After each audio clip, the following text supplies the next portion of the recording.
Hello viewers, সবাই take day পয়েন্টে স্বাগতম। আগের দুটি ভিডিওতে আমরা ফর লুপের ইনিশিয়ালাইজেশন এবং লুপ আপডেট এই দুটি পার্টের ভেরিয়েশনগুলো দেখেছিলাম, যে কিভাবে আমরা ডিফারেন্টভাবে এই ফর লুপকে ইনিশিয়ালাইজ করতে পারি এবং লুপ আপডেট করতে পারি।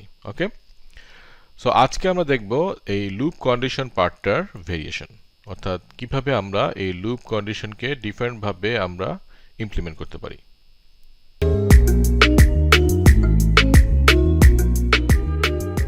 সো ফার্স্টে আমরা একটা ফর লুপ লিখি। সাপোজ আমি ইন্টিজার টাইপে দুটি ভেরিয়েবল লিখলাম, আই এবং জে নামে, এবং আমি একটি ফর লুপ লিখবো এখন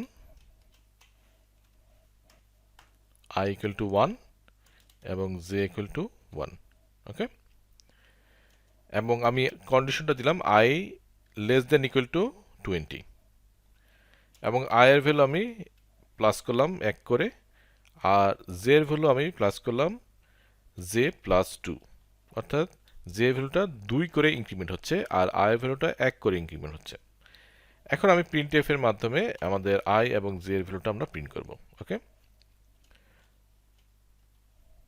সো আমি আই এর ভ্যালুটা এখানে প্রিন্ট করছি। সো আমি আই ইকুয়াল টু দিলাম এটা, এবং আমি এখানে জে ইকুয়াল টু দিলাম পার্সেন্টেজ ডি। ওকে, এবং আমি এখানে লিখলাম আই এবং জে।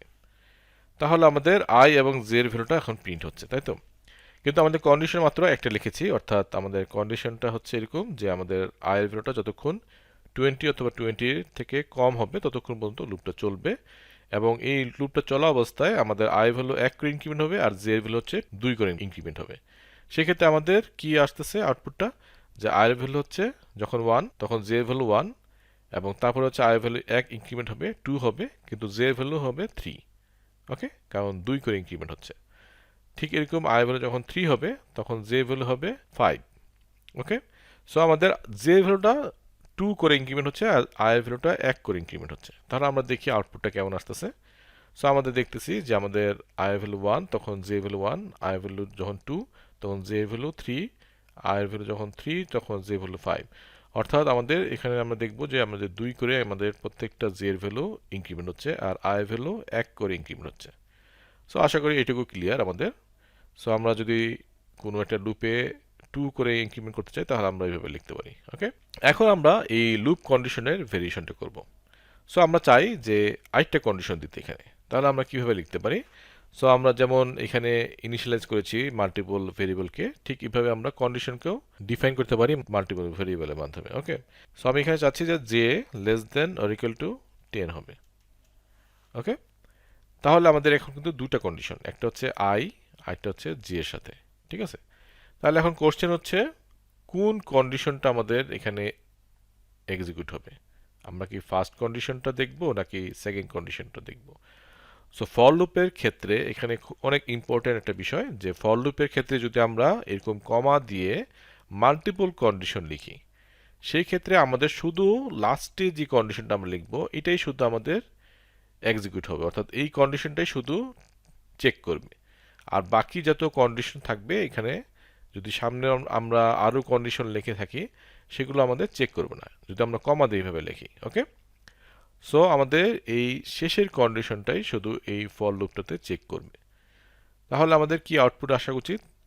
তাহলে আমাদের এই ফর লুপটা এই জে এর ভ্যালু যতক্ষণ পর্যন্ত 10 এর সমান অথবা ছোট ততক্ষণ পর্যন্ত এই লুপটা চলবে। তাহলে এই লুপটা আমাদের কতবার চলছে? তাহলে আমাদের ফার্স্টে জে এর ভ্যালু কিন্তু আসতেছে 1, তারপরে 3, তারপরে 5, তারপরে 7, তারপর 9, এবং 9 পর্যন্ত যখন হবে তারপরে কিন্তু 2 বাড়লে তখন কিন্তু আমাদের 11 হয়ে যাচ্ছে, তখন আমাদের এই লুপটা এক্সিকিউট করা বন্ধ করে দিবে। ওকে, সো আমরা এটাকে ডিবাগিং করে দেখি, তাহলে আমাদের জন্য এটা সুবিধা হবে বোঝা।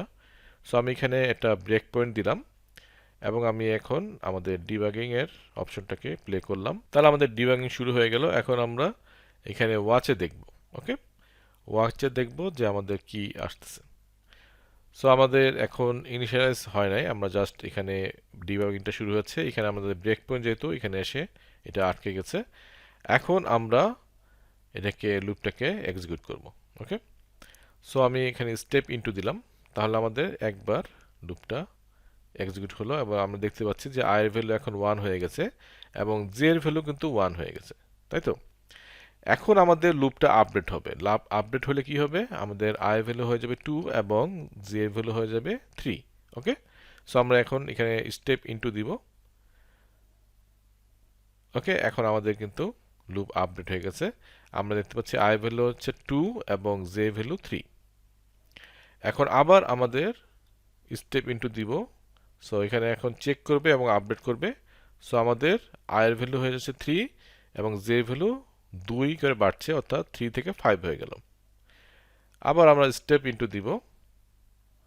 সো আমাদের আই ভ্যালু হয়ে গেল 4 এবং জে ভ্যালু 7। স্টেপ ইনটু দিব, তাহলে আমাদের আই এর ভ্যালু 5 এবং জে ভ্যালু 9। যে এখন কিন্তু আই এর ভ্যালু ইনক্রিমেন্ট হয়ে যাবে 6, কিন্তু জে এর ভ্যালু হয়ে যাবে 11। তাহলে কিন্তু আই এর ভ্যালু কিন্তু অলরেডি 6 আছে। সো যদি এই কন্ডিশনটা চেক করতো শুধু, তাহলে কিন্তু আমাদের 6 এই লুপটা আবার চলার কথা ছিল, তাই তো?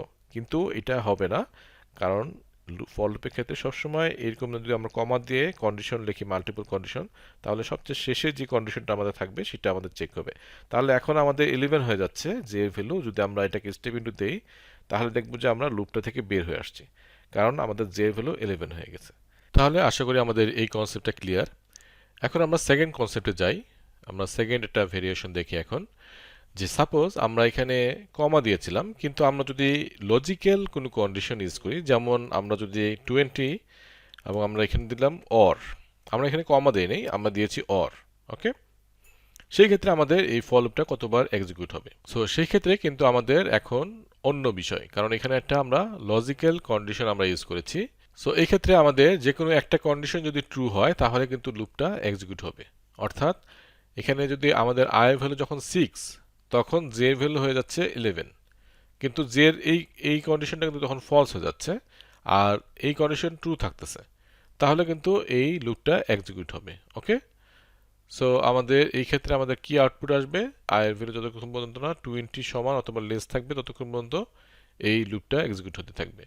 যদিও আমাদের এই কন্ডিশনটা ততক্ষণে ফলস হয়ে গেছে, তবুও কিন্তু এই ভ্যালুটা আমাদের ইনক্রিমেন্ট হতে থাকবে, কারণ যেহেতু এই কন্ডিশনটা ট্রু আছে। সো আমরা দেখি এখন আউটপুট কি আসতেছে। সো আমরা দেখতে পাচ্ছি যে আমাদের আউটপুটটা আসতেছে সেই আগেরটার মতো, যেমন আমাদের 2 করে বাড়ছে যে ভ্যালু, আর আই ভ্যালু 1 করে বাড়ছে।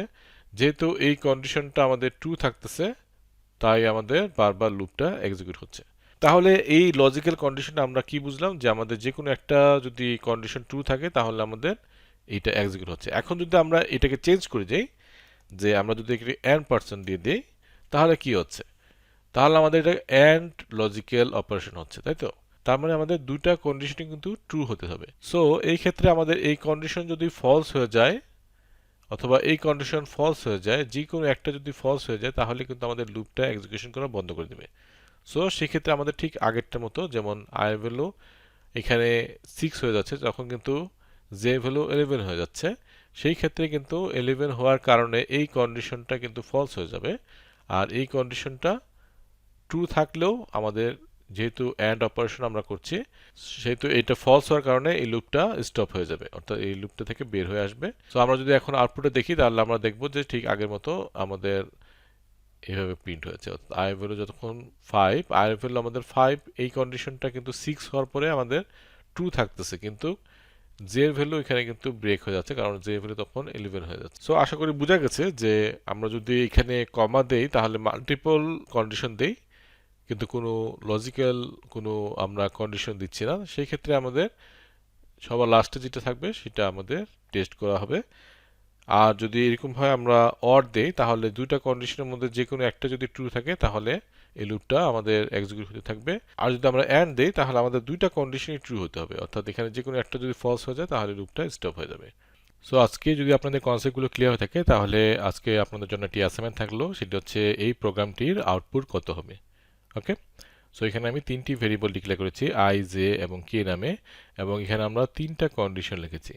যে কনসেপ্টগুলো আজকে আমরা ক্লিয়ার করেছি, সো এই কনসেপ্টগুলো থেকে আপনাদেরকে বলতে হবে যে এই প্রোগ্রামটির আউটপুট কি হবে। সো আজকে এইটুকুই। আমি ফর লুপের এই সকল ভেরিয়েশন কেন দেখাচ্ছি, কারণ হচ্ছে যে এই সকল কনসেপ্ট অত্যন্ত গুরুত্বপূর্ণ ইন্টারভিউর ক্ষেত্রে এবং বিভিন্ন প্রবলেম সলভিংয়ের ক্ষেত্রে। সো আমরা যেন এই সকল কনসেপ্টকে মিস না করি। সো এই সকল কনসেপ্টকে আপনারা ক্লিয়ার করবেন, কারণ এই সকল কনসেপ্ট যদি ক্লিয়ার না থাকে তাহলে আমরা বড় প্রোগ্রামগুলো করতে যেয়ে আমাদের অনেক কিছু ভুল হতে পারে। অনেক ধরনের আমরা হয়তো সহজভাবে আমরা ইমপ্লিমেন্ট করতে পারি, সেক্ষেত্রে আমরা হয়তো অনেক ধরনের কমপ্লেক্সিটি বাড়িয়ে ফেলতে পারি আমাদের লুপের মাধ্যমে। সো এই ধরনের কনসেপ্টগুলো ক্লিয়ার থাকলে আমাদের প্রবলেম সলভিং এর ক্ষেত্রে আমাদের কমপ্লেক্সিটি অনেক কমে যাবে এবং আমরা অনেক দ্রুত, আমরা অনেক ফাস্টার ভাবে আমরা এই প্রবলেমগুলোকে সলভ করতে পারবো। কম্পিটিটিভ প্রোগ্রামিং ক্ষেত্রে আমরা যখন প্রবলেম বিভিন্ন ধরনের সলভ করি তখন আমাদের এই ধরনের ফর লুপ অর্থাৎ এই সকল ভেরিয়েশন আমাদেরকে অনেক ক্ষেত্রেই আমাদের প্রোগ্রামের কমপ্লেক্সিটিকে কমিয়ে দেয়। সো আমরা এই সকল কনসেপ্ট যখন আমরা অ্যালগরিদম এবং ডেটা স্ট্রাকচার পড়বো তখন আমাদের এই সকল কনসেপ্ট অনেক কাজে লাগবে। সো আজকের জন্য এটুকুই, দেখা হবে নেক্সট ভিডিওতে। আল্লাহ হাফেজ।